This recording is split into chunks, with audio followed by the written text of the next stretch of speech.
ውድ ጠለስ ሚዲያ ቤተሰቦችና ታዳሚዎች ሰላም ጤና ይስጥልን። ይህ በጠለስ ሚዲያ ባሳየ ደረቤ የሚቀርበው ዘወትር ፕሮግራማችን ነው። እናም በዛሬው ፕሮግራማችን ልዩ ልዩ ወቅታዊ መረጃዎችን፣ ዕለታዊ ጉዳዮችን፣ ፖለቲካዊ ክንውኖችን ወደ እናንተ የምናደርስ ይሆናል። ስለዚህ የጠለስ ሚዲያ ሜምበር ሰብስክራይበር በመሆን ዝግጅታችንን ላይክ፣ ሼር እያደረጋችሁ ለሌሎች በማጋራት ብሎም በፕሮግራማችንን በምታዩበት ሰዓት ታፕ በማድረግ ጠለስ ሚዲያን ታበረታቱ ዘንድ እንጠይቃለን። ዛሬ 80,000 ሰብስክራይበር መግባት አለብን። በመቶዎች የሚቆጠር ሰው ሰብስክራይብ ካደረገ 80,000 መግባት ስለምንችል ሁላችሁም ዝግጅታችንን ማየት ከመጀመራችሁ በፊት ሰብስክራይብ አድርጉ በማለት በቀጥታ ወደ ዕለቱ ፕሮግራም እናልፋለን።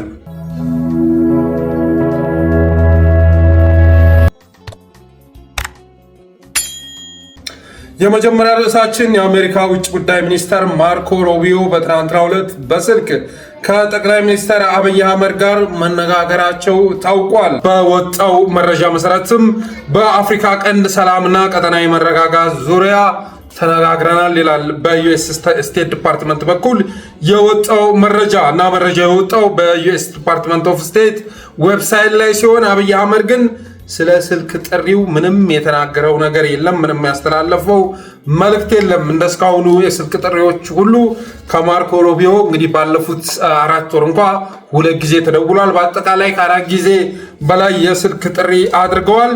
ይሁንና በነዛ የስልክ ጥሪዎች ጉዳይ አብይ አህመድ እስካሁን ድረስ ያስተላለፈው መልእክት የለም። መረጃዎች የሚወጡት በዩኤስ ስቴት ዲፓርትመንት ዌብሳይት በኩል ነው። ዛሬ የአሜሪካ ኤምባሲ በኢትዮጵያም በማርኮ ሩቢዮ እና በአብይ አህመድ መካከል ንግግር ስለመደረጉ ዘግበዋል። እንግዲህ አብይን እንደምታውቁት መልእክቱ ጥሩ ስላልሆነ እንጂ ጥሩ መልእክት በሚተላለፍበት ሰዓት ላይ እንደዚህ አይነት ነገሮችን የፌስቡክ አካውንቱም ላይ በሚዲያም ለማስተላለፍ የሚቀድመው አልነበረም። ሰሞኑን እንኳ ወደ ደቡብ አፍሪካ ጆሃንስበርግ ሄዶ መሪዎችን እየገተተ ወደ መጸዳጃ ቤት ሲሄዱ እና ውጭ ላይ ሲያገኛቸው እየገተተ ፎቶ እየተነሳ ምንም ባላወራበት ሁኔታ ከከሌ ጋር ተነጋገርን፣ ከፈረንሳው ፕሬዚዳንት ማክሮን ጋር ተነጋገር፣ ከጣሊያን፣ ከብራዚል፣ ከህንድ ጠቅላይ ሚኒስትር ጋር ተገናኝተን አወራን እያለ ሲጽፍ እንደነበር የሚዘነጋ አይደለም። ከማርኮ ሩቢዮ የሚመጡ መልእክቶች ግን ማስጠንቀቂያዎች በመሆናቸው የተነሳ አብይ አህመድ እነዛን መልእክቶች ለሌላ ሊያጋራቸው ይቅርና ራሱም ሊያስታውሳቸው አይፈልግም እና ከአብይ ባህሪ አንጻር ሲታይ ከማርኮ ሩቢዮ ስልክ ተደውሎለት በዚያ ጉዳይ ላይ ምንም አለማለቱ ጉዳዩ ማስጠንቀቂያ መሆኑን የሚገልጽ ነው። ሌላው ደግሞ አሁን ከአሜሪካ የሚወጡ ነገሮች ከአሜሪካ የሚወጡ ሪፖርቶች እና አጠቃላይ ሲታዩ ለአብይ ጥሩ ምልከታ የላቸውም። ለአብይ አህመድ ያላቸው ምልከታ ጥሩ አለመሆኑን የሚገልጽ ነው።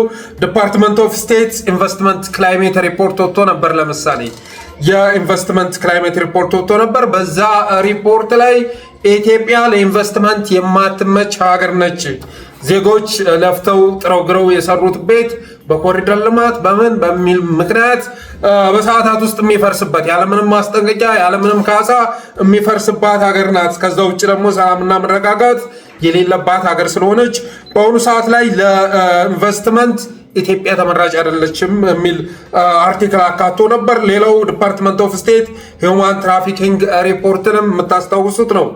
በሂውማን ትራፊኪንግ ሪፖርት ላይ የኢትዮጵያ መንግስት ህፃናትን እያፈሰ ወደ ውትድርና እያስገባ መሆኑን ሁሉ የገለጸ ነው።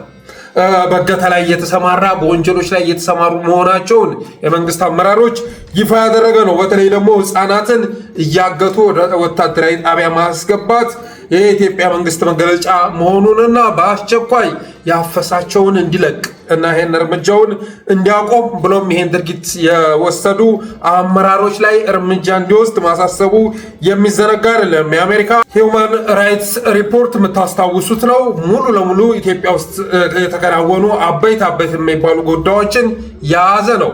የሰብአዊ መብት ሪፖርታቸው በዝርዝር በኢትዮጵያ የተፈጸመውን እንደ ክልልም ጭምር ዘርዝሮ ያቀረበ መሆኑ የሚዘነጋ አይደለም። የነ ዘ ጋርዲያን፣ ዘ ኢኮኖሚስት ዘገባ ለአብይ አህመድ ያላቸው አመለካከት ጥሩ አለመሆኑን የሚገልጽ ነው። በተለይ ደግሞ ዘ ጋርዲያን ያወጣው መረጃ አማራ ክልል 80% በፋኖ ቁጥጥር ስር መሆኑን የአብይ አህመድ አገዛዝ አሁን ላይ እያስተዳደረ ያለው አዲስ አበባ መሆኑን ጭምር የገለጸ ነው። ሌላው የአሜሪካ የአፍሪካ ወታደራዊ እዝ አዛዥ ጀነራል አንደርሰን ወደ ኢትዮጵያ መጥተው ከአብይ አህመድ ጋር መነጋገሩን ገልጸን ነበር። ዋናው የመጣበት ጀነራል አንደርሰን አብይ አህመድ በሱዳን ጦርነት ላይ ያለውን ተሳትፎ እንዲያቆም ኢትዮጵያ የአሸባሪዎች መቀፍቀፊያ እየሆነች መምጣቷን እና ኢትዮጵያ ውስጥ ያለው ጉዳይ ኢትዮጵያ ውስጥ እየተካሄደ ያለው ጦርነት በድርድር በንግግር ሊፈታ ይገባል የሚል አቋም ማራመዱን የሚገልጽ መረጃ ደርሶን ወደ እናንተ አድርሰን ነበር። ስለዚህ ማርኮ ሩቢዮም የደወለው ከነዚህ አጀንዳዎች ውጭ ይሆናል ተብሎ አይታሰብም። አብዛኞቹ የወጡት ሪፖርቶች በስቴት ዲፓርትመንት በኩል የወጡ ናቸው። አብይ አህመድ እየፈጸማቸው ያሉ ግፎች፣ ወንጀሎች እየወጡ ያሉት በስቴት ዲፓርትመንት በኩል ነው። የሚተላለፈው መልእክት ከዛ የጸዳ ይሆናል ተብሎ አይታሰብም። ሌላው ለጠለስ ሚዲያ የደረሰው መረጃ የሚያመለክተው አብይ አህመድ አሁን ላይ ያለ የሌለ ኃይሉን አማራ ክልል ላይ አስገብቶ ፋኖን ለማጥፋት በጣም በሰፊው እየተንቀሳቀሰ የሚገኘው ይህን ጉዳይ በአስቸኳይ በድርድር መፍታት መቻል አለብን። ፋኖን በአሸባሪነትም የማውገዝ እቅር ነበረው፣ በአሸባሪነት በመፈረጅ እቅር ነበረው። እሱን እርሳው። ፋኖ ህዝባዊ ቅቡልነት ያለው እና ተገቢ መልስ የሚፈልጉ ጥያቄዎች ያለው ኃይል ስለሆነ መልስ ልትሰጥ ይገባል። ልትደራደር፣ ልትነጋገር ይገባል። እስካሁን ድረስ በዝምታ 6 ዓመት ሙሉ የራስን ህዝብ ጨፍጭፋል። ከበቂ በላይ ማስረጃ አለ። ለምሳሌ በትግራይ ጉዳይ ላይ እያንዳንዷ የድሮን ጥቃት የተፈጸመበት ቦታ ላይ የሳተላይት ኢሜጅ መረጃ አላቸው፣ በምስል የተደገፈ። አብይ አህመድ ወለውኑ ነው እነዛ ከጣርማ በራ አንስቶ እስከ ትግራይ ድረስ በየመንገዱ ተቃጥለው የነበሩ መኪኖችን በቅጽበት ውስጥ ነው ጠራርጎ ያጠፋቸው። ወደው ነው እንድነሱ ያደረገው። ምክንያቱም እነዛን ሁሉ የድሮን ድብደባዎች ደግሞ ያደረሰው ህወሓቶች ወደ አዲስ አበባ መግባት አትችሉም ተመለሱ ተብለው ወደ መቀሌ እየተመለሱ በነበረበት ሰዓት ላይ ነው። ወደ መቀሌ እየተመለሱ ይህን ማድረግ አትችሉም፣ አሁን ላይ ህዝባዊ ቅቡልነት የላችሁም፣ አገዛዙም ሙሉ ለሙሉ የህዝብ ቅቡልነቱን አላጣም፣ ስለዚህ አዲስ አበባ ላይ ከባድ እልቂት ነው የሚከሰተው፣ መመለስ አለባችሁ የሚል ትዕዛዝ ተሰጥቷቸው፣ ከዛ ውጭ ደግሞ የአማራ ልዩ ኃይል የአማራ ፋኖ የሚያደረገው ሰፊ እንቅስቃሴ በጣም አስቸጋሪ በመሆኑ የተነሳ ወደኋላ ሲመለሱ፣ ወደ ክልላቸው ሲመለሱ ከኋላ እየተከተለ በድሮን ኬሚካል ነው የደፋባቸው። ኬሚካሉ አስፓልቱ ላይ ፈሶ ታውታላችሁ። ልክና አስፓልት መስሪያው ፈሳሽ ዘይት የፈሰሰበት ይመስል እርጥበቱን ታያላችሁ። እና በዛ መሰረት ብዙ ውድመት አድርሷል። ያ ደግሞ መረጃው እነሱ ጋር አለ። ከዛ ውጭ በአማራ ምድር ላይም እያካሄደ ያለው ጥፋት ውድመት ቀላል አይደለም። ስለዚህ በአስቸኳይ በድርድር በንግግር መፍታት አለብህ ስለተባለ አብይ አህመድ ፋኖ ጋር ከተደራደረ እና አማራ ክልል ላይ ወይ የሆነ ቦታ ላይ ወንበር ካጋራ ኦሮሚያም እንደሚነሳበት ይገባዋል። አብይ አህመድ ኦሮሚያ እንደሚነሳበት፣ ሌሎች ክልሎች እንደሚነሱበት ስለሚያውቅ እንጂ እስካሁን ድረስ አማራ ክልልን ማጣት ቢሆን ኖሮ እንደ ትግራይ ክልል ጥሎ ይወጣ ነበር፣ ለፋኖ ጥሎ ይወጣ ነበር። ከዛ ጥሎ ወጣ ማለት ግን ከ4 ኪሎ ጥሎ ወጣ ማለት መሆኑን ስለሚረዳ ሞቴም ህይወቴም ያለው አማራ ምድር ላይ ነው ብሎ ጦርነቱን አጠናክሮ ቀጥሏል። አሁን ላይ ግን ለቀ መውጣት አለበት። በቃ አማራ ክልልን ልታስተዳድር አትችልም፣ 80% ከአንተ ቁጥጥር ውጭ ሆኗል ተብሏል። ከአንተ ቁጥጥር ውጭ ስለሆነ በድርድርና በንግግር ችግሩን መፍታት አለብህ ስለተባለ በጣም በአጭር ጊዜ ውስጥ አማራ ምድር ላይ ያለውን ሁኔታ ማስተካከል አለብኝ ብሎ ያለ የሌለ ኃይሉን አስገብቷል እና ከማርኮ ሩቢዮ የስልክ ጥሪ ጋር ተያይዞ ኬዞቹ ሊሆን የሚችሉት ወይም የስልክ ጥሪው ምክንያት ሊሆን የሚችለው አንደኛ ሊሆን የሚችለው የሱዳን ጉዳይ ነው። ከዚህ በፊትም ማርኮ ሩቢዮ በቪዲዮም ጭምር አንድ መልእክት አስተላልፏል። በሱዳን ያለው እልቂት እና በሱዳን ያለው ደም መፋሰስ ሊቆም ይገባል፣ በንግግር በውይይት ሊፈታ ይገባል የሚል ሀሳብ አስተላልፎ ነበር። ስለዚህ በሱዳን ጉዳይ ላይ ደግሞ አብይ አህመድ ዋነኛው ተዋናይ በመሆኑ የተነሳ እጅህን ሰብስብ የሚል እንደሚሆን የሚያጠራጥር አይደለም። ሁለተኛ የአሸባሪ ጉዳይ ነው። ባለፈው ለምሳሌ ሶማሌ ላይ በተካሄደው የዩኤስ ስፔሻል ኦፕሬሽን ከተገደሉት አሸባሪዎች መካከል አብዛኞቹ ኢትዮጵያውያን ሆነው ተገኝተዋል። እሱም ብቻ ሳይሆን ኢትዮጵያ ውስጥ አሁን ላይ መንግስት ባለመኖሩ የተነሳ መቀፍቀፊያ አካባቢ ሆኖላቸዋል፣ ምቹጌ ሆኖላቸዋል። አርሲ ላይ ብትሄድ ባለፈው ኦርቶዶክሳውያንን የገደላቸው አሸባሪ ነው። ከአይኤስአይኤስ እና ከአልሸባብ ጋር ግንኙነት ያለው የአካባቢውን አመራሮች የተቆጣጠረ በገንዘብ የገዛ ኃይል ነው ኦርቶዶክሳውያኑን የገደላቸው። ስለዚህ ከሶማሌ ባልተናነሰ መልኩ ኢትዮጵያም ውስጥ አሸባሪዎች እየተቀፈቀፉ መሆናቸውን ይረዳሉ። በሱ ጉዳይ ላይ ሁለተኛው ርዕስ ሊሆን እንደሚችል አያጠራጥርም። ሌላው ድርድርና የሽግግር ፍትህ ነው። ድርድርና የሽግግር ፍትህ ያስፈልጋል። ከትግራይም ጋር ወደ ጦርነት ለመግባት ሰፊ እንቅስቃሴ እየተደረገ ነው እና ዳግም ወደ ጦርነት እንገባ አንፈልግም። አማራ ክልል ላይ ያለውን ጉዳይ በድርድር መፍታት ነው እንጂ የሚገባ እንደገና ትግራይ ላይ ጦርነት ልለኩስ አትችልም የሚል መልእክት ይሆናል ብለን እናስባለን።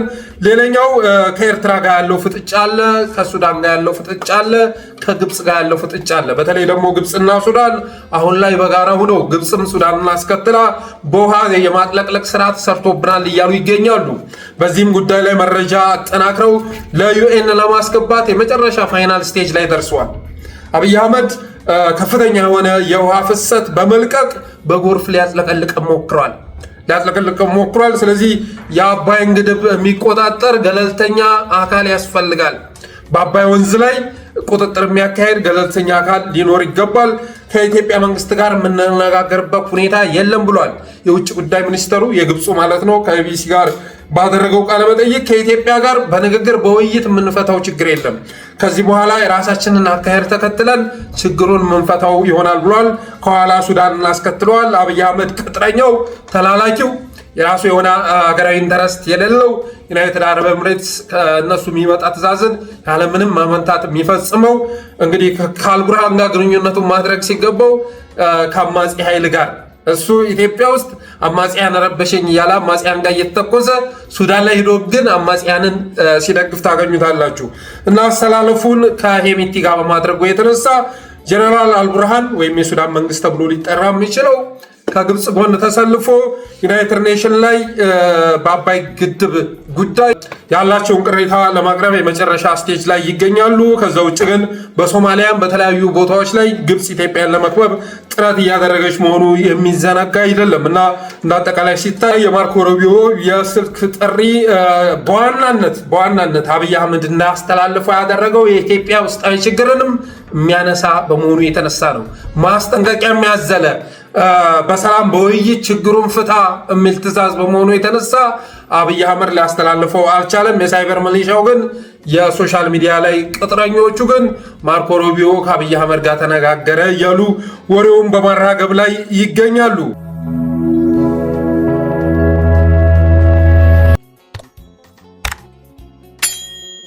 ሌላው ከላይ የተናገርነውን ነገር በሚያጠናክር መልኩ አንድ ዘገባ ዛሬ ወጥቷል። ይህም ዘገባ የወጣው ግሎባል ሴንተር ፎር ዘ ሪስፖንሲቢሊቲ ቱ ፕሮቴክት የሚባል ድርጅት ዌብሳይት ላይ ሲሆን ድርጅቱ በዌብሳይቱ ላይ ባወጣው ዘገባ ቴንሽንስ ኢን ዘ ሆርን ኦፍ አፍሪካ ስካሌት አሜት ኦንጎይንግ ኮንፍሊክት ኢን ኢትዮጵያ በሚል ርዕስ ዘ ሴኩሪቲ ኤንድ ሂውማን ራይትስ ሲቹዌሽን ኢን ኢትዮጵያ እየከፋ መምጣቱን፣ የሰብአዊ መብት ጥሰት እየተባባሰ መምጣቱን፣ በፋኖና በገቨርንመንት ፎርሶች መካከል በሚካሄደው ውጊያ ውስጥ ሴቶች እየተደፈሩ እና የንብረትና የህይወት ውድመት እየደረሰ መሆኑን የቢቢሲን ዘገባ ዋቢ በማድረግ በሰፊው ዘግቦታል። በፋኖና በገቨርንመንት ፎርስ መካከል በሚደረገው ውጊያ ሴቶች እየተደፈሩ መሆናቸውን ከዚህ ጋር በተያያዘም የሴክሹዋል ትራንስሚተር ዲዚዝ ተጠቂ መሆናቸውን ኤችአይቪንም ጨምሮ ማለት ነው። በነገራችን ላይ በኤችአይቪ በፊት ጋምቤላ አንደኛ ነበር። ከዛ እና አብይ አህመድ በሰሩት ስራ አማራ ክልል አንደኛ መሆን ቻለ። የተለያዩ አማጽያን እንግዲህ የትግራዩም ጦርነት የተካሄደው አማራ ምድር ላይ ነው። አሁንም ላለፉት 3 ዓመታት አማራ ምድር ላይ የተለያየ ሰራዊት እየገባ ሴቶችንም እየደፈረ በመሆኑ የተነሳ አማራ ክልል አንደኛ ሆኖ ነበር። አሁን አዲስ አበባም በተመሳሳይ መልኩ ኤችአይቪ በስፋት እየተስፋፋ መሆኑን ከሰሞኑ የሚያረጋግጥ መረጃ ወጥቷል። ስለዚህ በፋኖና በገቨርንመንት ውጊያ ያው የአገዛዙ ኃይሎች ናቸው ያስገድዶ መድፈሩን እየፈጸሙ ያሉት። ከ8 ዓመት እስከ 65 ዓመት ያሉ እንስቶች እየተደፈሩ መሆናቸውን አንድ ዓመት ባልሞላ ጊዜ ውስጥ ከ2697 በላይ ሴቶች የአስገድዶ መድፈር ሰለባ መሆናቸውን በአወጣው ዘገባ ውስጥ አካቷል። የድሮን ጥቃት ንጹሐንን ታርጌት ያደረገ የድሮን ጥቃት በአማራ ምድር እየተካሄደ መሆኑን ማንነትን መሰረት ያደረገ የጅምላ አፈሳና እስር የሚካሄድ መሆኑን የህይወትና የንብረት ውድመት እየተከሰተ መሆኑን እንዳጠቃላይ በአማራ ምድር የጦር ወንጀል እየተፈጸመ መሆኑን ግሎባል ሴንተር ፎር ዘ ሪስፖንሲቢሊቲ ቱ ፕሮቴክት የሚባለው ድርጅት ባወጣው ዘገባ አረጋግጧል። በአማራ ምድር ላይ የጦር ወንጀል እየተፈጸመ ነው ብሏል። አብይ አህመድ ሌላው ደግሞ አብይ አህመድ ከትግራይ ጋርም ወደ ጦርነት ለመግባት መቃረቡም አብሮ በዚሁ ሪፖርት ተካቷል፣ በዘገባው ወጥቷል። አብይ አህመድ ከትግራይ ጋር ወደ ጦርነት ከኤርትራም ጋር ወደ ጦርነት ለመግባት ሰበብ እየፈለገ እንደሚገኝ ቀጠናውንም እያመሰ መሆኑ በዚሁ ዘገባ ውስጥ ተጠቅሷል። ዘ ግሎባል ሴንተር ፎር ዘ ሪስፖንሲቢሊቲ ቱ ፕሮቴክት ሆርን ኦፍ አፍሪካ ኤክስፐርት የሆነችው ሳራ ሃንተር መጨረሻ ላይ በተናገረችው ንግግር ቀጠናው ላይ እየተፈጸሙ ያሉ የሰብአዊ መብት ጥሰቶች፣ የጦር ወንጀሎች፣ የጦርነት ጉሰማዎች እና የንብረትና የህይወት ውድመቶች፣ መፈናቀሎች በተጨባጭ ለማስቆም ተጨባጭ የሆነ እርምጃ ያስፈልጋል ብላለች። በቀጠናው እንደ ኢትዮጵያ ብቻ ሳይሆን እንደ አጠቃላይ ሆርን ኦፍ አፍሪካ ላይ በጣም በርካታ ምስቅልቅል እየተከሰተ ስለሆነ ሱዳንም ላይ በተመሳሳይ መልኩ እነዚህን ጉዳዮች ለማስቆም ጣልቃ ገብነትና ተጨባጭ የሆነ እርምጃ ያስፈልጋል ብላለች። በተረፈ ግን አሁን የአማራ ዲያስፖራዎች በዚህ በኩል ላይ እየሰራችሁ በመሆኑ ልትመሰገኑ ይገባል። ባለፈው ቢቢሲ ላይ ያ መረጃ በመውጣቱ የተነሳ እሱ ዋቢ እያደረጉ ዓለም አቀፍ የመብት ተሟጋች ድርጅቶች ሪፖርታቸው ላይ እያካተቱት ይገኛሉ። ስለዚህ እንደዚህ አይነት ጉዳይ ተጠናክሮ መቀጠል ያስፈልጋል። ተጠናክሮ ሊቀጥል የሚገባው ነው። ሎቢስት መቅጠር ያስፈልጋል። እንዳልኳችሁ ለምሳሌ አሁን ሶሻል ሚዲያ ላይ ስለ አማራ ላይ ስለሚፈጸመው እልቂት መጻፍ የማይቻልበት ሁኔታ ተፈጥሯል። ይሄ ሊሆን የቻለው ደግሞ ከፍተን እየተጫወትን ስለሆነ ነው። አገዛዙ ማስ ሪፖርት በማድረግ ፋኖን ዳንጀረስ ኢንዲቪዥዋል ኤንድ ኦርጋናይዜሽን በሚል ስያሜ እንዲመዘገብ በማድረጉ የተነሳ ስለ ፋኖ መጻፍ አይቻልም። ኢቨን አማራንም ራሱ ዳንጀረስ ኢንዲቪዥዋል ኤንድ ኦርጋናይዜሽን ብሎ ሳያስመዘግበው አይቀርም። ስለዚህ እነዚህን ነገሮች ለመቀየርና አገዛዙ የሰራውን ስራ ለማጋለጥ ደግሞ ሎቢስቶችን መቅጠር ያስፈልጋል። ለእናንተ በሰራችሁ ስራ ግን አሁን ላይ የአማራ ኬስ እየተዘገበ መሆኑ ሊበረታታ የሚገባው ነው። አብይ አህመድ የጦር ወንጀል በአማራ ምድር ላይ እየፈጸመ መሆኑ በግሎባል ሴንተር ፎር ዘ ሪስፖንሲቢሊቲ ቱ ፕሮቴክት ዌብሳይት ላይ የወጣው ዘገባ ገልጿል። ይሄ ትልቅ ጉዳይ ነው ማለት እወዳለሁ።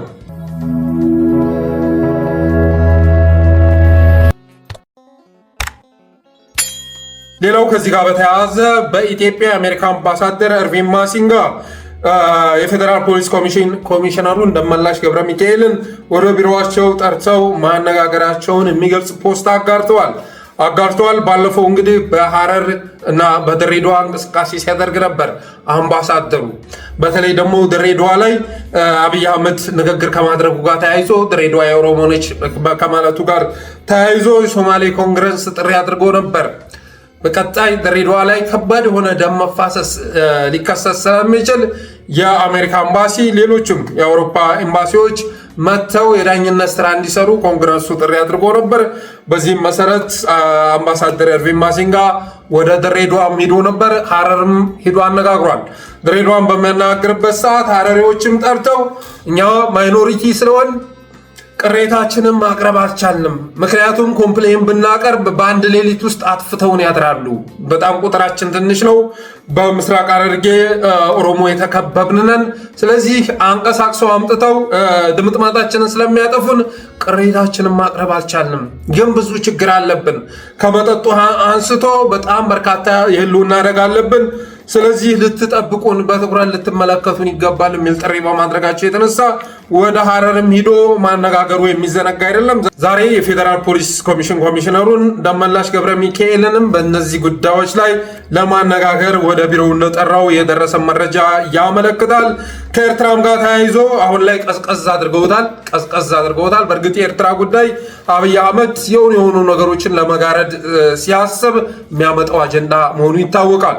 ባህር በር የሚለው አሰብ የሚለው አጀንዳ በኢኮኖሚ አንጻር ለምሳሌ ብር የማዳከም ስራ ሲሰሩ የሆነ ፖለቲካዊ ክስተት ኢትዮጵያ ውስጥ ሲከሰት የሆነ ውድመትና የህይወት ጉዳት ሲከሰት እሱን ለማድበስበስ የሚያመጡት አጀንዳ ነው። ይሁንና መንሱር ጀማል ብልጽግና ካፈራቸው አጭበርባሪ ባለሀብቶች ሳይኖራቸው አለም ብለው የሚያወሩ እና ብዙ የማጭበርበር ስራ ከሚሰሩ ባለሀብቶች ልክ ባለፈው በቁጥጥር ስር እንደዋለችው ሁሉ አንዱ የሆነው መንሱር ጀማል ኢሬቻን ቀይ ባህር ላይ ማክበራችን አይቀሬ ነው በማለት ተናግሯል።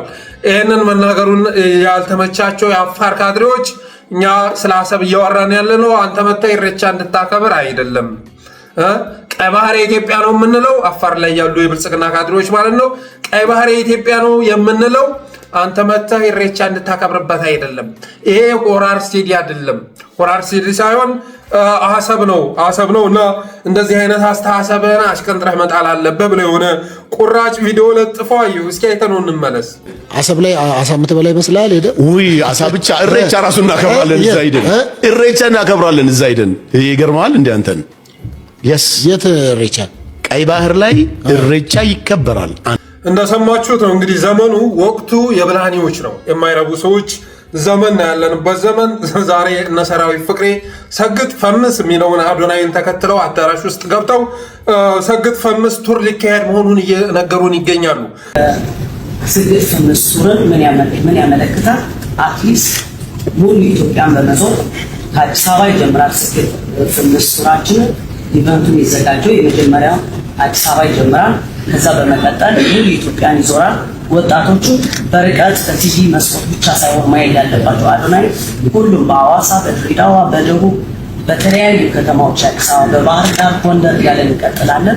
ይሄ ሁሉ ቦታ እየሄደ አጠገባችሁ ነኝ ድረሱ፣ ለአፍሪካ ኢትዮጵያ እናስጠራል። ከአፍሪካም አልፎ በአንድ በኩል እነ መንሱር ጀማል ቀይ ባህር ላይ ኢሬቻ እናከብራለን እያሉ ይንደቀደቃሉ።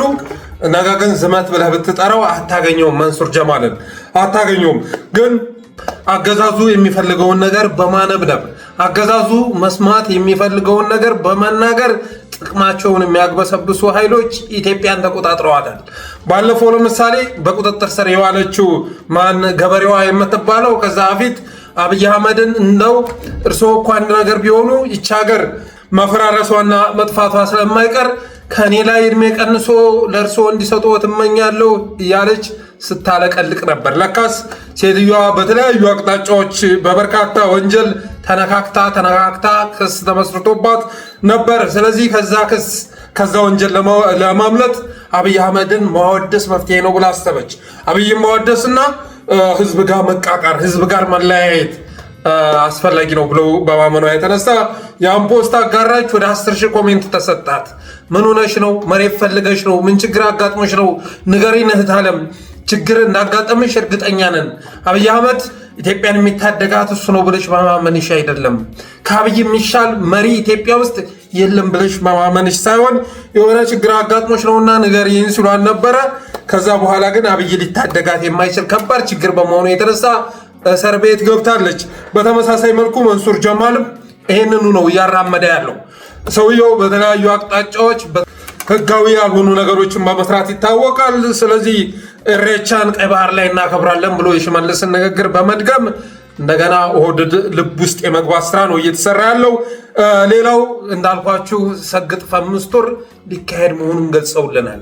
በብልጽግና ጊዜ እንደዚህ አይነት ብላኔ የሆኑ ስብዕናዎች፣ ቅንጣት ታክል የሚያስተምር ነገር የሌላቸው ስብዕናዎች እንደፈለጉ የሚፈነጩበት ሁኔታ ብልጽግና ይፈልገዋል።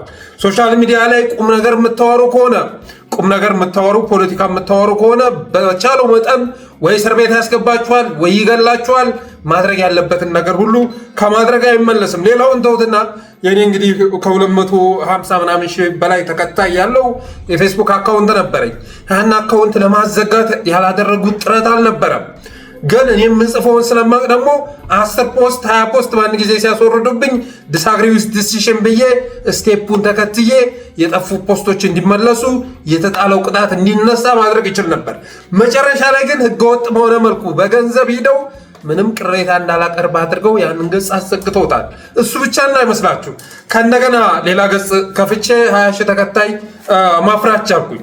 የተለያዩ አጫጭር ቪዲዮዎችን ሾርት ቪዲዮዎችን እየለጠፍኩኝ ቫይራል መሆን ጀመረ። በ100 ሺህ እስከ 500 ሺህ ድረስ የታዩ ቪዲዮዎች አሉ። ከዛ ምን አደረገ? ሪፖርት አድርገው ላለፉት 3 ቀናት ገጽን አዘግተውት ነበር። ከዛ በኋላ ተጻጽፌ ዛሬ ጧት እንደገና ተከፈተልኝ። ምን ልላችሁ ፈልጌ ነው፣ ከፖለቲካ ውጭ ሆነ የህዝብን አይምሮ የምታባትሉ ሰግጥ ፈምስ ያላችሁ ወከባ የምትፈጥሩ ከሆናችሁ ግን በየክልሉ እየዞራችሁ ቱር የምታዘጋጁበትን እድል ይፈጥርላችኋል። መኪና የምትሸለሙበትን እና በየቦታው እየተንቀሳቀሳችሁ መድረክ የምታዘጋጁበትን እድል ይፈጥርላችኋል። እና እነ ሰራዊት ፍቅሬ ደግሞ በስተርጅና ገንዘብ ቸገረው መሰለኝ አዳራሽ ውስጥ ተቀምጦ ሰግጥ ፈምስ ቱር ላይ ትሳተፋለህ ተብሎ ሲያጨበጭብ ነበር።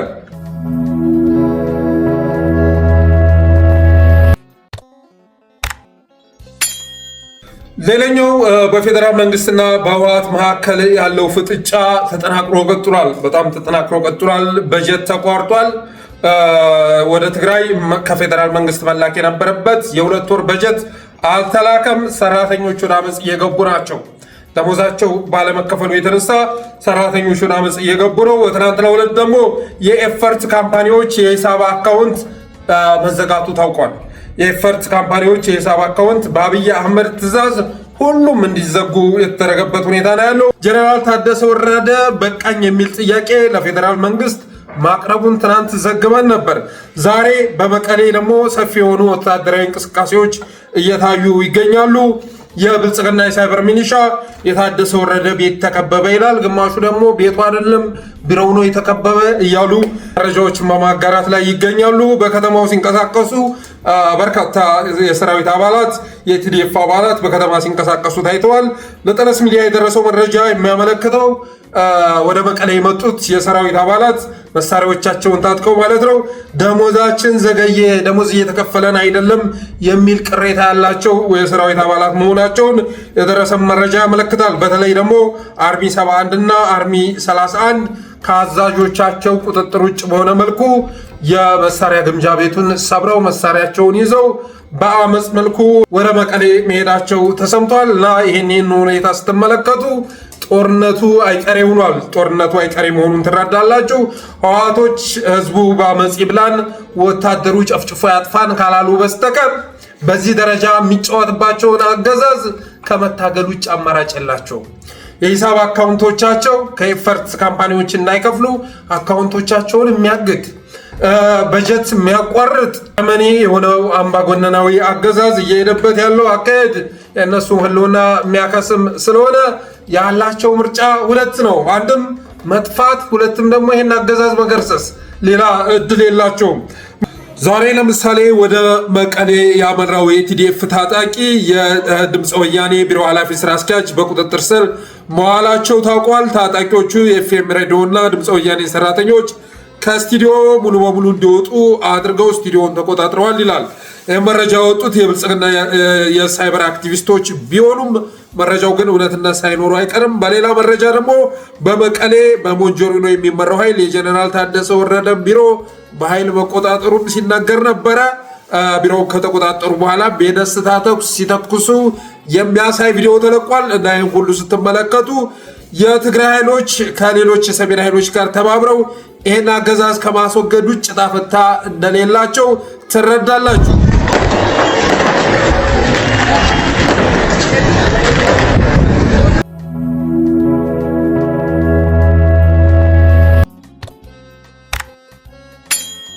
ሌላው ለአንዴና ለመጨረሻ ጊዜ መጨረሻው መጨረሻ የሚል ዘመቻ አውጆ አማራ ምድር ላይ ሰፊ የሆነ ኃይሉን ያስገባው የብልጽግናው አገዛዝ ያሰበውን ድል መጎናጸፍ አልቻለም።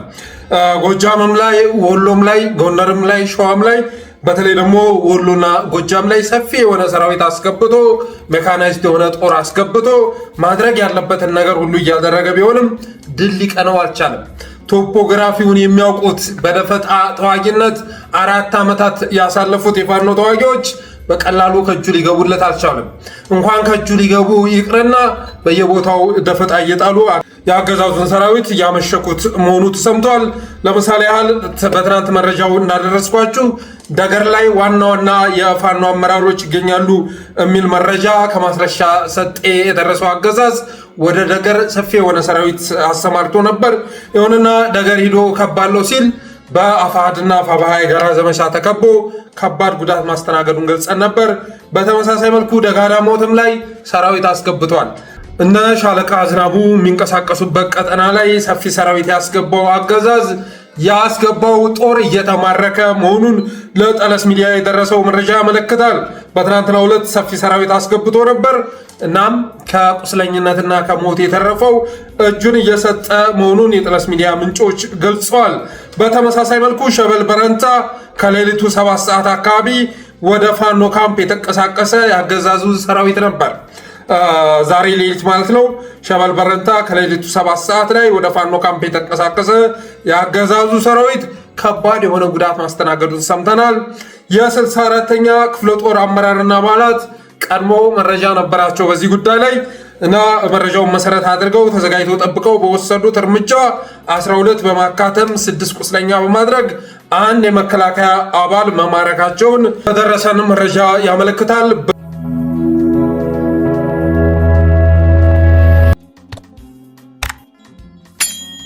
ሌላው በመጨረሻ የወጣ አንድ ሰበር መረጃ ብሎ ብልጽግና ያወጣው ነው፣ ብአዴን ያወጣው ነው። ስራ ፈቱ ብአዴን ምን ይላል? ሰበር ዜና ፋኖና መንግስት የሰላም ስምምነት ተፈራረሙ ይላል። በአማራ ክልል መንግስትና በአማራ ፋኖ ህዝባዊ ድርጅት አፋር መካከል የዘላቂ ሰላም ስምምነት ተደረገ። በአማራ ክልል መንግስትና በአማራ ፋኖ ህዝባዊ ድርጅት አፋር መካከል የዘላቂ ሰላም ስምምነት ተደርጓል ይላል። ስምምነቱ የክልሉ መንግስት ለሰላም እየሰጠው አማራጭ አንዱ አካል የሆነና ለቀጣይ የህዝብ ሰላማዊ እፎይታ መሰረት የሚጥል ነው ተብሏል። በሁለቱ ወገኖች ስምምነት በአደራዳሪነት የአፍሪካ ህብረትና ኢጋድ ተሳትፈዋል ተብሏል። የሰላም ስምምነቱ በአማራ ክልል ርዕሰ መስተዳድር አረጋ ከበደና በአማራ ፋኖ ህዝባዊ ድርጅት አፋር ተወካይ ካፒቴን ማስረሻ ሰጤ መካከል ተደርጓል ይላል። በስምምነት ስነስርዓቱ ላይ ከጦርነት ያተረፈም ሆነ በጦርነት የተጠናቀቀ ግጭት ባለመኖሩ ይህ ድርድር ለክልሉ ህዝብ ሰላም መነሻ እና ለሰላም የተሰጠ ተግባር ነው ተብሏል ይላል። በባህር ዳር የኦሮሚያ ብልጽግና ቅርንጫፍ ጽህፈት ቤትን የከፈተው ስራ ፈቱ ብአዴን እንደዚህ ነው እንግዲህ ብልጽግናዎች ራሳቸውን አሁን እስከ ዛሬ ድረስ ህዝብን ነበር የሚያታልሉት። አሁን ራሳቸውን ማታለል ጀምረዋል። ማስረሻ ሰጤ ጋር ያደረጉት ስምምነት ዘላቂ ሰላምና መረጋጋት ማምጣት ይችላል እያሉ ሲዘግቡ አስባችሁታል? ማስረሻ ሰጤ እኮ ወደ ትግል ከገባ ጊዜ አንስቶ አንዲት ቀን አገዛዙ ላይ ተኩሶ አያውቅም። ጠባቂዎች ነበሩ የነበሩት፣ ቦዲጋርድ ልትሏቸው የሚችሉ ጠባቂዎች ናቸው፣ 20 ጠባቂዎች እና 20 ጠባቂዎች ይዞ መግባቱን እንደ ትልቅ ድል ቆጥረው ልክ ጃልሰኝ ገባ የተባለ ጊዜ ሲቀውጡት እንደነበረው ማለት ነው። ጃልሰኝ የኦህዴድ ተላላኪ የሽመልስ ተላላኪ ቢሆንም አማራዎችን በትእዛዝ ሲያግት የነበረ ቢሆንም መቀመጫውን ናዝሬት ካደረገ 1 ዓመት አካባቢ የሆነው ቢሆንም ልክ ከጫካ እንደመጣ አድርገው ዜና ሲሰሩ ነበር። በተመሳሳይ መልኩ የአማራ ብልጽግና የሚባለው እንኩትኳችም ማስረሻ ሰጤ ገባ፣ በቃ በአማራ ክልል ሰላም ወረደ፣ መረጋጋት ሰፈነ እያለ ይገኛል። እርግጥ ከማስረሻ ሰጤ ጋር መስፍን ከፈለኝ መግባቱ የሚዘነጋ አይደለም። ማስረሻ ሰጤ በእኔ እምነት የተፈራረመው እንደ ግለሰብ ነው ብዬ አስባለሁ፣ እንደ አፋሕድ አይደለም። አፋሕድ ማለት ሸዋ ላይ እነ መከታውን ነው። ጎንደር ላይ ስትሄዱ እነ ደረጀ በላይ ብዙ ኃይሎችን ያካተተ መሆኑ የሚዘነጋ አይደለም። የሚመራው በእስክንድር ነጋ ነው። እርግጥ እነ እስክንድርም ሆኑ ሌሎች የአፋሕድ አመራሮች ያላቸው አማራጭ በጋራ መስራት ነው፣ በአንድነት መስራት ነው። በአንድነት ለመስራት ዝግጁ ካልሆኑ ግን አሁንም የብልጽግናን ተልዕኮ ለማስፈጸም ቆርጠው ተነስተዋል ማለት ነው። መጨረሻቸውም እንደ ማስረሻ ሰጤ ከመሆን የሚዘል አይደለም። አሁን ባለ መረጃ መሰረት ግን እነዚህ ጓዶች ተሰባስበው እየተነጋገሩ መሆኑን ነው እኔ የማውቀው። ነገርም ላይ ለምሳሌ እነ መከታው እነ ሻለቃ ድርሳን እነ ኮሎኔል ፈንታው ሲነጋገሩ እንደነበር የሚዘነጋ አይደለም። ዋና ዋናዎቹም ብልጽግና የማውቀው ቦታ ላይ ተሰባስበው እየተነጋገሩ መሆኑን አውቃለሁ። ብልጽግናም ዋናዎቹን በድሮን አጠፋለሁ እስከሚኖሩበት ቀበሌ ድረስም ቢሆን አጠፋለሁ ብሎ 213 አካባቢ ካሚካዚ ድሮን ጭኖ ከሄደ በኋላ ደብዛቸው መጥፋቱ ያሉበትን ቦታ ማወቅ አለመቻሉ እስካሁን ድረስ ለከባድ ጭንቀት እንደዳረገው የደረሰ መረጃ ያመለክታል። አመራሮቻችን ተሰባስበው እየተነጋገሩ ይገኛሉ። በአፋብኃና አፋሕድ መካከል ያለው ንግግርም ማለቁን የደረሰ መረጃ ያመለክታል። በጥንቃቄ በተሞላ መልኩ የማጣራት ስራ እንዲሰሩ አሳስበናል። ከዛ ውጭ ግን ከአንድነት ውጭና ከአብሮነት ውጭ አማራጭ የለም። ከዚህ ጋር በተያያዘ አንድ የደረሰኝ መረጃ ወደ እናንተ ሳስተላልፍ ፋኖዎችም ወደ አንድ እንዲመጡ እያደረጋቸው ያለው እንደ ሰሜንም ንግግር እየተደረገ ያለው በፖለቲከኞች መካከል መነጋገርና መሰባሰብ እየታየ ያለው የአሜሪካ መንግስት ሌሎቹም የአውሮፓ መንግስታትም አሁን ስልጣን ላይ ያለው የኢትዮጵያ መንግስት ሊቀየር ይገባዋል፣ የሽግግር መንግስት ሊዋቀር ይገባል የሚል አቋም በመያዛቸው የተነሳ እና በዚህ ጉዳይ ላይ ስምሪት በመሰጠቱ የተነሳ ሁሉም ከመስመር ውጭ ላለመሆን እየተጠቃቀሰ መነጋገር ጀምሯል። በተለይ እኮ የአውሮፓ ሀገራትን አይታችሁ ከሆነ 30-40 አካባቢ የሚሆኑት አንድ ላይ መግለጫ ሲያወጡ ነበር። የአብይ አህመድን ወንጀል የአብይ አህመድን የሚያደርሰውን ውድመት በተመለከተ በጋራ እየተሰባሰቡ መግለጫ ሲያወጡ ነበር። ስለዚህ የኢኮኖሚውን ጉዳይ ከኢትዮጵያውያን በተሻለ መልኩ እነሱ ያውቁታል። በፖለቲካው ጉዳይ ከኢትዮጵያውያን በተሻለ መልኩ እነሱ ጋር መረጃ አለ። ኢትዮጵያ ውስጥ ካሉ የሜንስትሪም ሚዲያ ይልቅ እነሱ ጋር መረጃው አለ እና የኢትዮጵያ መንግስት ሆኖ ሊቀጥል እንደማይችል አጭበርባሪ መንግስት መሆኑን በግጭት በጦርነት ውስጥ የተለያዩ አጀንዳዎችን እየሳበ ሽብር እየፈጠረ እድሜውን መግዛት የሚፈልግ እንኩቶ መንግስት መሆኑን በመረዳታቸው የተነሳ የሰሜን ኃይሎችንም አማጽያንም ሰብሰብ ብላችሁ ተነጋገሩ እና ድጋፍ እናደርግላችኋለን። በርስ እልቂት ደም መፋሰስና በሀገር ትርምስ ውስጥ መኖር የሚፈልገውን አገዛዝ ማስወገድ የምትችሉበትን እድል እንፈጥራለን። የምንፈልጉትን ድጋፍ እናደርጋለን። ስለዚህ ሰብሰብ በሉ የሚል ትዕዛዝ በመምጣቱ የተነሳ ሁሉም እናንተ ለመጠፋፋት የሚፈላለጉ ሁሉ ዛሬ ቁጭ ብለው መወያየት ግዴታቸው ሆኗል። እነሱ እዛ ውስጥ ባይገቡበትም እዛ አደረጃጀት ውስጥ ባይገቡበትም የሽግግር መንግስት የማዋቀር ስራ በየአቅጣጫው እየተሰራ መሆኑን ስለተረዱ የዚህ አደረጃጀት አካል መሆን አለብን በሚል አስተሳሰብ ሁሉም እየተሰባሰበ ይገኛል። አብይ አህመድ ኮፕ 32 እያለ እሱን አጀንዳ ለማድረግ ጥረት እያደረገ ይገኛል። አብይ አህመድ እኔ መሞት ዛሬ ማታ እንደሚደርስ ለፍሰታ የሚለውን አባባል አልሰማም መሰለኝ። በ2027 ኮፕ 32 ሊያከብር ጠቅላይ ሚኒስተሩ ዱብ እያለ ነው። ዛሬም ከማርኮ ሩቢዮ ጋር ስላደረገው የስልክ ጥሪ በማጋረፍ ፈንታ ኮፕ 32 በ2027 በኢትዮጵያ የሚካሄደው ኮፕ 32 ለሱ መደረግ ስላለበት ቅድመ ሁኔታ ከዩኤን ምናምን ባለስልጣን ጋር ተነጋገርን የሚል ፖስት አጋርቷል እና ዛሬ ጀምሮ ባለፈው ጌዲዮን ጢሞቴዎስን ሾምቋለ የሚያደርገውን ዝግጅት ስትመለከቱ ይሄ ሰውዬ ግድብ ሰርቶ የሆነ ግዙፍ የሆነ ልማት ሰርቶ እዛ ላይ ስብሰባውን የሚያካሄድ ነው የሚመስላችሁ። ግን ለሾው የተፈጠረ ለብልጭልጭ ነገር የተፈጠረ በመሆኑ የተነሳ ለኮፕ 32 በ2027 ሲመጡ ተመልከቱ ሊላቸው ማለት ነው። ያችን የኮሪደር ልማቷን አብለጭልጮ ቀለም ቀብቶ ምን ብሎ አሸብርቆ ኢትዮጵያ እኮ ይሄን ይመስላል ብሎ ሊያጭበረብር ነው እቅዱ። እንደዚህ አይነት እኮ የመጨረሻ ተልካሻ የሆነ ጭንቅላት ያለው መሪ እኔ እንዴት ሆኖ 4 ኪሎ ሊገባ እንደቻለ አይገባኝም። የመጨረሻ ማለት ነው። ኢትዮጵያ ያለችበትን ሁኔታ እንግዲህ ሁሉም የሚያውቀው ነው። ኢትዮጵያን ተዋት። አዲስ አበባ ከኮሪደር ልማቱ ጀርባ ያለን ሰፈር ስትመለከቱ ድሮን ታገኙታላችሁ። ድሮን የአብይ አህመድ አሻራን አታገኙትም። ግን ልክ እዛች ኮሪደር ልማቷን ሽብርቅርቅ አድርጎ ሆቴሎችን አሰማምሮ በኮሪደር ልማቱ ላይ ያሉ ቤቶች ቀለም እንዲቀቡ አሁን የማስገደድ ስራ እየተሰራ ይገኛል። ለ10 ሺህ ብር በአንድ ኮንዶሚኒየም አዋጡ እያሉ ውጩን የመቀባባትና የማሳመር ስራ እየሰሩ ይገኛሉ። ለምሳሌ ያህል ፐርስል ኮንዶሚኒየም ላይ የወጣውን እንትን ብትመለከቱ ማስታወቂያ 10 ሺህ ብር ለቀለም እናዋጣለን ብላችሁ ነበረ። ግን አብዛኞቻችሁ በቃላችሁ መሰረት ልታዋጡ አለመቻላችሁ የመንግስት መመሪያን የማትደግፉ መሆኑን የሚገልጽ ነው። የመንግስት መመሪያና አዋጅ ማትቀበሉ መሆናችሁን የሚገልጽ ነው። ስለዚህ ለሚወሰደው እርምጃ እኛ ኃላፊነቱን አንወስድም የሚል ማስታወቂያ ለጥፈዋል። ስለዚህ አብይ አህመድ ለኮፕ 32 ከተማውን ምን እናስመስለው፣ ምን አይነት ቀለም እንቀባው፣ የትኞቹ ቤቶች ይፍረሱ፣ የትኞቹ ቤቶች ይታደሱ በሚል አጀንዳ ዙሪያ ቁጭ ብሎ መነጋገሩን አጠናክሮ ቀጥሏል። ግን በኢትዮጵያ ያላችሁ ኃይሎች ይህን እንዳደርግ ሊፈቀድለት አይገባም።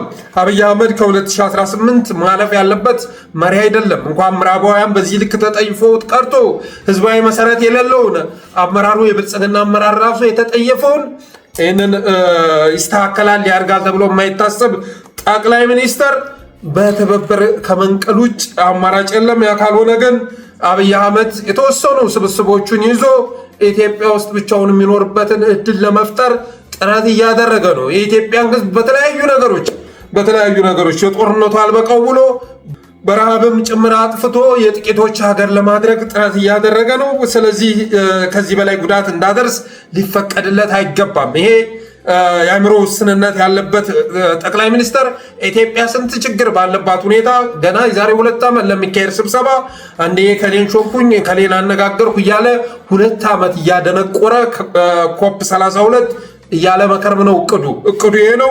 በተረፈ የዛሬ ፕሮግራማችን ይህን ይመስል ነበር። የጠለስ ሚዲያ ሜምበር ሰብስክራይበር በመሆን ስቲከሮችን በማበርከት ዝግጅታችንን ላይክ፣ ሼር እያደረጋችሁ ኮሜንት እያደረጋችሁ ለሌሎች በማጋራት ጠለስ ሚዲያን አበረታቱ እንላለን። ሰብስክራይብ ሳታደርጉም እንዳትወጡ በማለት የዛሬ ዝግጅታችንን እንቋጫለን። እናመሰግናለን።